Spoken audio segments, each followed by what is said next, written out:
Did I hear that? Did you come last night, or did someone just see you roving around? Oh, it definitely wasn't me. Okay. Yeah. It was a look-alike.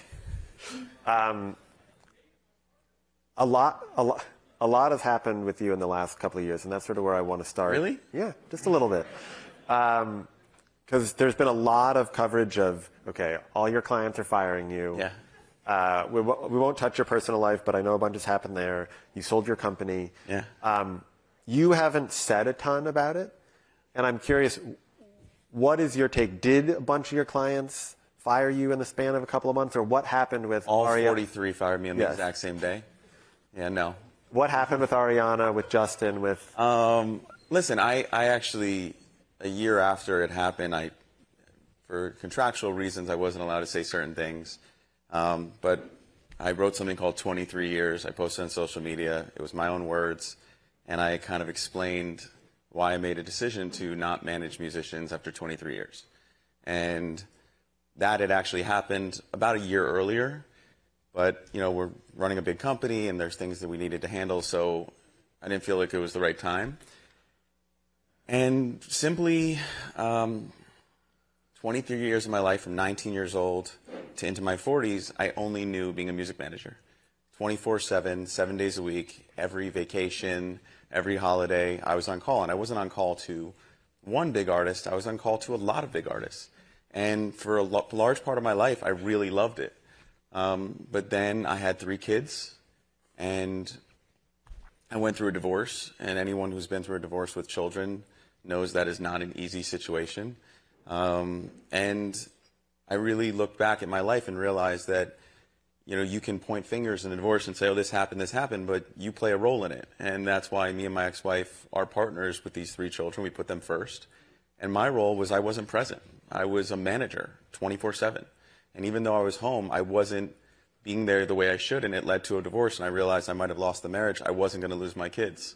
And I decided that I wanted to step away from it and focus on other things. And now I have 3 of the best clients in the world, and that's my focus. But then, yeah, there was a lot of noise because no one actually thought you would want to step away from that. But how did you communicate that to the clients that you were working with? Well, one of them, I wrote about this, one of them approached me and said, hey, I think I want to try something new. And at first I was kind of hurt because we'd been through so much together. But then I realized I was already heading in this direction for the last couple of years anyway. And I think you make plans, and then the universe kind of shows you what you need. And I realized it was actually a gift, and it wasn't about one client, it was about all. So I started picking up the phone and having the conversations, and some went well. Some took a couple more conversations. But I'm grateful for all those years. I lived a very unique life doing that. I was a part of the journeys of some of the most successful and incredibly talented people in the world. And now I get to root for them in a different capacity. How does the relationship, like, take someone like Bieber, you take him from nothing, you guys do the whole ride up together. Like, how does that relationship work now? Root for each other. I mean, you get to a point where you just say, we built this legacy alongside each other, and now he's a father. He has an opportunity to continue doing, you know, the things he loves to do, and I'm going to be rooting for him for the rest of his career. So HYBE bought your company about 3 years ago. We had we had Bang here last year. A lot of people, I think, thought you would have left by now. So did our chairman. Why have you stuck around? And I guess, what are you doing now if you are not managing artists? Well, a couple of things. One, when Chairman Bang and I met, he's the chairman of HYBE, and he's a very unique individual. This is someone who was one of the biggest music producers in all of Asia. And at the height of his career in Asia, he came to the United States to have meetings with A&Rs and presidents of labels here to discuss his ideas. And one of these meetings, they had him wait in the lobby for 3 hours and then told him, I'm sorry, we have another meeting, and canceled on him. And instead of having an ego or getting upset, he goes, you know what, I'm going to go back home and I'm going to build this industry myself so that when I come back here, I don't need to ask for these meetings. And if you look at the groups, including BTS, that he was able to create and produce and develop and continually do so, he's actually brilliant. And I had admired his work for some time. He knew about the stuff I had done. And he reached out to me and said, can we have conversations? And the first 4 conversations, that's when the last one happened about the purchase. He said that in the East, we have conversations about what we're going to do. He goes, too many times when I talk to people in the West, they talk about just the transaction, just the deal, not what we're going to do. He goes, all four conversations we've had, we've talked about culture, we've talked about philosophy, we've talked about meditation, we've talked about music, we've talked about family. He goes, I want to do this with you, and no matter what we find, we'll go through it together. We signed up, and we did a 5-year deal. And the reason I'm still here, because you're right, and those deals usually vest out at a certain point, and my deal was pretty much up front. I gave my word, and I really enjoy him. I think he's a visionary, and I think your word should mean more than just the deal that you do on paper. And I told him I'd be there for 5 years, and I'm going to do that. And the exciting part is we've developed such a relationship that now we're talking about extending that and being there longer. And I'm looking forward to it. And is that being focused, like, are you, because you're the CEO of HYBE America, right? Mm-hmm. How much of your time are you spending on taking big Korean acts and bringing them here, or bringing them around the world? And how much of it are you spending on developing acts here that have nothing to do with Korea? It's about 50-50. And also, if you look at our strategy, we purchased QC, which is, the biggest independent hip-hop label in the country. We had Big Machine from Ithaca when we brought it over. So we're going to, go out and find other companies that make sense for us and other assets that make sense. We also launched HYBE 2.0, which allows us to create a distribution system for independent labels because of our distribution deal with Universal, a 10-year deal that puts us in a unique position. And then, you look at Weverse, which is our large platform for fan engagement, for superfans, which is the biggest in the world and the biggest in Asia. A lot of people don't realize this, but 30% of our revenue is actually from North America. So, now we've introduced Ariana Grande to that platform. We introduced Kid Laroi this week. You're starting to see a lot of, acts from the West joining, and it makes sense because you see acts from the East coming here, and they're selling out arenas day one, and everyone's asking why, and it's because of that opportunity to talk directly to the fans on Weverse. Right. I'm curious, setting aside Weverse, the last decade plus, I feel like a lot of people were finding artists on YouTube, then they're finding artists on TikTok. Where do you, or where do people you work with discover new artists right now? So I can give the nice answer, but I'm going to give the real answer. When we're talking to people, there's still A&Rs, there's still scouts. They're going out there and they're finding stuff. There's still people looking on TikTok and on YouTube, and you might see something, and part of it is true development. Like we just did with our group Cat's Eye, which we developed them. We did a show on Netflix, and now we've launched them. But the thing I'm most excited about is what's to come. And the reason I say that is I'm 43 years old. When I found Justin, I was 24, about to be 25. I was native to technology that was around at that time. I was a young guy. I understood what my peers wanted. I understood what was missing in the marketplace, and I understood how to use the social media in a way that made sense to my peers. So, for example, Twitter at the time was just celebrities talking to other celebrities on the suggested user list. And I was like, well, this feels very voyeuristic. I don't want to just watch someone talk to someone else. I want to engage. And Justin was the first person to cross 1 million followers on Twitter that wasn't on the suggested user list because we actually engaged with the fans. We created fan groups like Belieber Babes and Bieber Army and all these, things. The names are amazing. I know. You guys can giggle. It's okay. And actually, a lot of the people who ran those accounts are now executives in the music industry. Jackie Augustus is a very big executive, and she used to run Bieber Army back in the day. Right. And when she was like 16.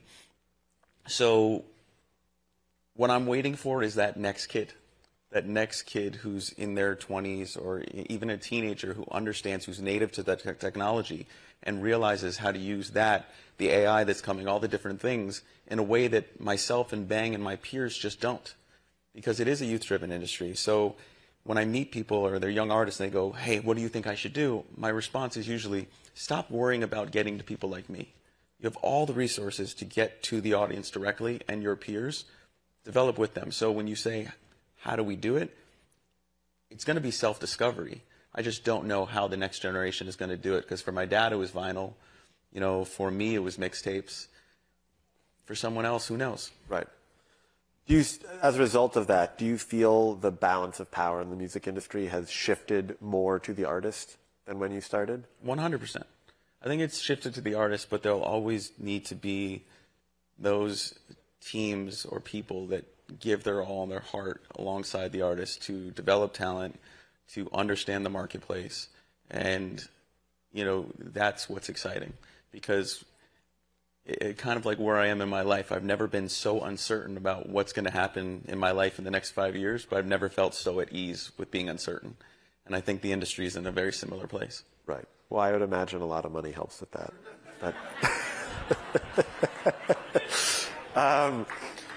Lucas is the best. I'm curious, if you were starting a new company today, management, whatever, I know you don't want to manage anymore. Who is an artist out there, like, if you could just pick one and I'm going to build around you, who would you pick? I don't know, because I haven't really been in that space of finding the next one. Well, but it doesn't have to be the next one. It can be a huge star now. Like, who is someone now where you look at them and they're already a star and you feel like their earnings over the next 20, 30 years or their potential of where they could go with their career is something that you want to be involved with?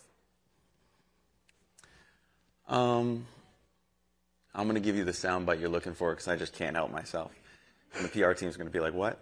I think the artist that's, is one that you should always bet on and is already a huge star, and you can always bet on because they want it all the time and they do what it takes to be, present and relative all the time, is Taylor Swift.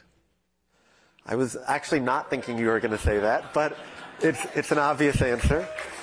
But I also love that what we're doing with our group Cat's Eye. I love Teddy Swims. I love great voices like that. I love like Benson Boone. I saw him perform the other day, and that was really impressive. Zach Bryan is doing incredible stuff. So there's, the fun part about it is everyone, there's a huge opportunity coming with AI, and it's going to change the music industry the same way Pro Tools did. When Pro Tools came along, people said, what is this? We need live instruments. And you realize it's a tool to create more music. And I think AI is going to do the same thing. But there's always going to be a need for both human emotion and human error. If we want to watch the greatest chess, players in the world, we'd watch two supercomputers play chess. But we want to watch humans play chess because we want to find that one mistake or that one thing that goes wrong. Same thing that we have with sports. We remember the great moments, but we also remember the fumbles. I'm a Jets fan. I remember lots of them. But you're probably happy that the coach is fired. No, I'm not happy until we win. And I've been waiting a long time. I can't let you get off the Taylor hook that easy. I have to ask one question about it. There was a documentary that came out about you and her this summer. I was unfortunately interviewed for it. Did you watch it? I watched it recently, actually, put up that I watched it. And I wasn't going to watch it because I just thought it was going to be like another hit piece, and I pretty much stay quiet about this kind of stuff. And my dad called me and my mom, and they were like, we just watched it. We think you should watch it. So I did. And what did you think of it? I thought you were incredibly handsome. Is there? I think it's 5 years later. I think it's time to move on. Yeah. And there was a lot of things that were misrepresented. I think that it's important in any kind of conflict that people actually communicate directly with each other. I think doing it out on social media and in front of the whole world is not the place. And I think when people actually take the time to stand in front of each other, have a conversation, usually find out the monster's not real. And that hasn't happened. That has not happened, but I also think that's very relative to the entire world right now. And I think if people take the time to have conversations with each other and speak to each other and ask each other where they really stand and understand each other's cultures, we'd be in a lot better place. And I just need to say this personally, because I'm wearing this pin right now. I think everything we're seeing all around the world, we have a responsibility here in America to have conversations with each other. If we want peace in other places, it starts with us here because we have the actually ability to do so.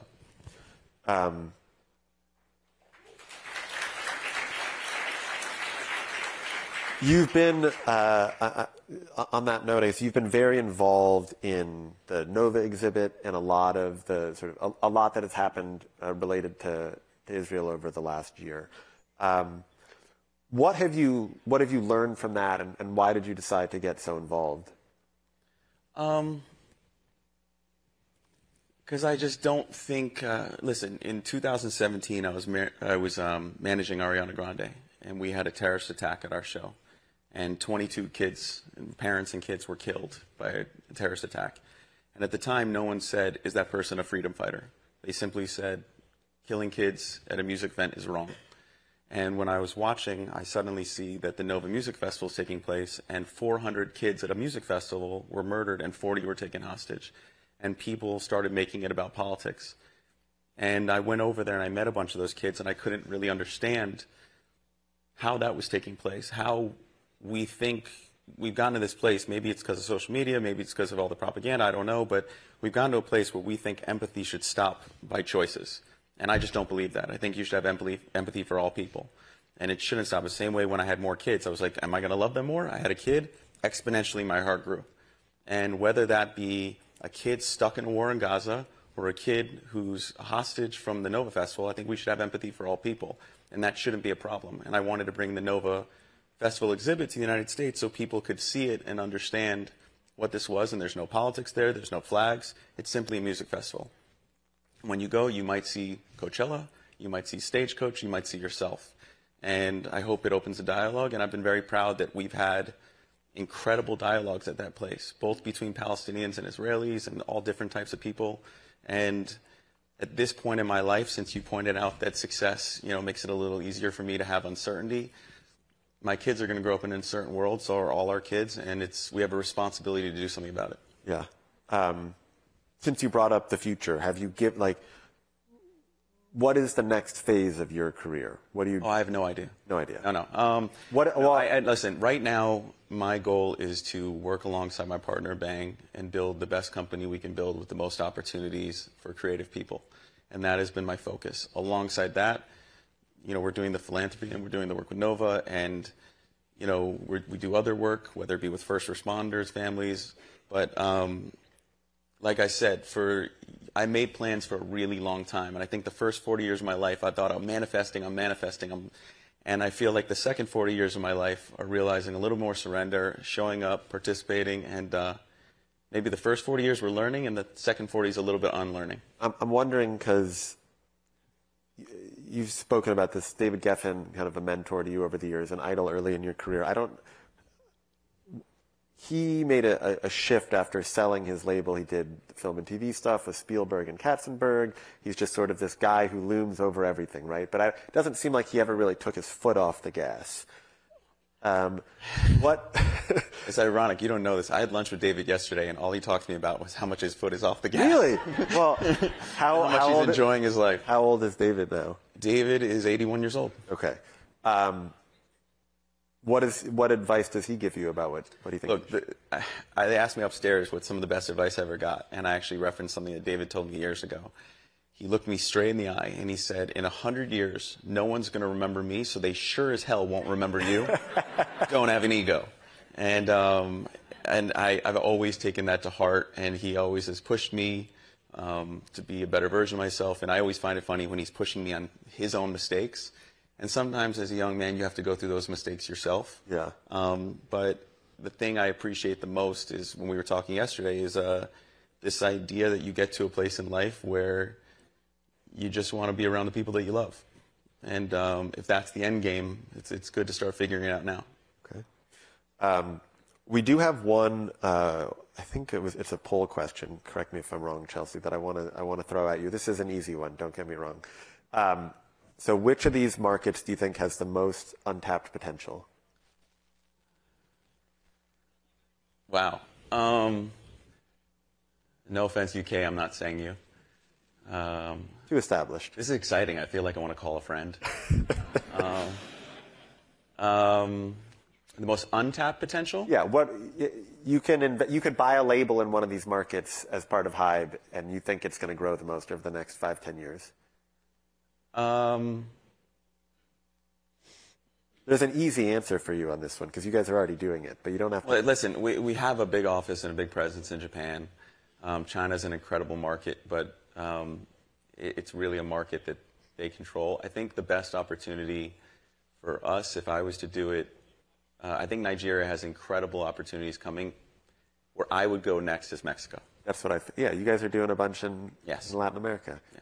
And there you go. You and the audience are aligned. Scooter, thanks for doing I really appreciate it. Yeah. Not too painful?